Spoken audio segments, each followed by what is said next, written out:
রাত পেরোলে 14 ফেব্রুয়ারি আসছে। এই দিনে কিছু মেয়ে নিজের ইচ্ছায় ইজ্জত বিলিয়ে দেবে, কিছু মেয়ে ইজ্জত হারাবে, কিছু মেয়ে অবর্ধ গর্ভবতী হবে।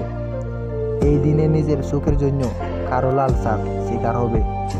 তাই মেয়েদের উদ্দেশ্য কিছু কথা বলবো, ভুল হলে ক্ষমা প্রাপ্তি। 14 ফেব্রুয়ারিতে যদি আপনার বয়ফ্রেন্ড আপনার সুরিশ চায়, তাহলে তার হাতে 100 টাকা ধরিয়ে দিয়ে বলবে, এই টাকা নিয়ে কোনো পেশাবাড়ায় গিয়ে নিয়ে যে চাহিদা পূরণ করো। আর ওই দিন ভালোবাসা না মিথ্যা সম্পর্কতা সমাপ্তি করে দিন। কেননা ভালোবাসা পবিত্র একটা জিনিস, যেখানে কোনো অপবিত্রতার জায়গা নেই। ভালোবাসা তো সেটাই যেখানে সবার আগে মনকে বেশি প্রাধান্য দিতে হয়। যাকে আপনি মনটা দিয়েছেন তাকে একদিন দেহতাও দিতে পারবে, তবে সেটা যেন বোধভাবে হয়। আর যদি তা না হয়, সেই সম্পর্কের নাম ভালোবাসা দিও না। প্রয়োজন নেই এরকম নোংরা ভালোবাসা।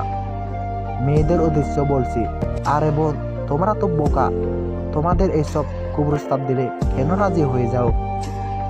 যদি মন থেকে কেউ ভালোবাসে, তাহলে তার জিএফকে কেউ এই প্রস্তাব দিবে না।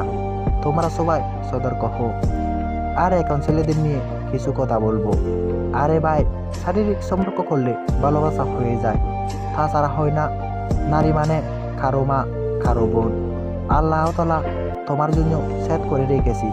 নারীদের সম্মান করো, তাহলে নিজের সম্মান বৃদ্ধি পাবে। আল্লাহ তাআলা এটা বলেছে, বিয়ের আগে যে অবৈধ সম্পর্ক করবে তার জন্য জান্নাত হারাম হয়ে যাবে। আরও বলেছেন, যে যেমন কর্ম করবে সেই তেমন ফল পাবে ভবিষ্যতে।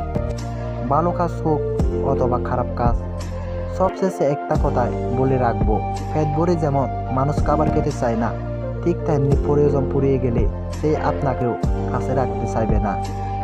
সবাই সতর্ক হোক, কেউ যেন 14 ফেব্রুয়ারির দিন প্রতারণা শিকার হবেন না। কেউ মাইন্ড করবেন না, যেটা সত্যি সেটাই বললাম।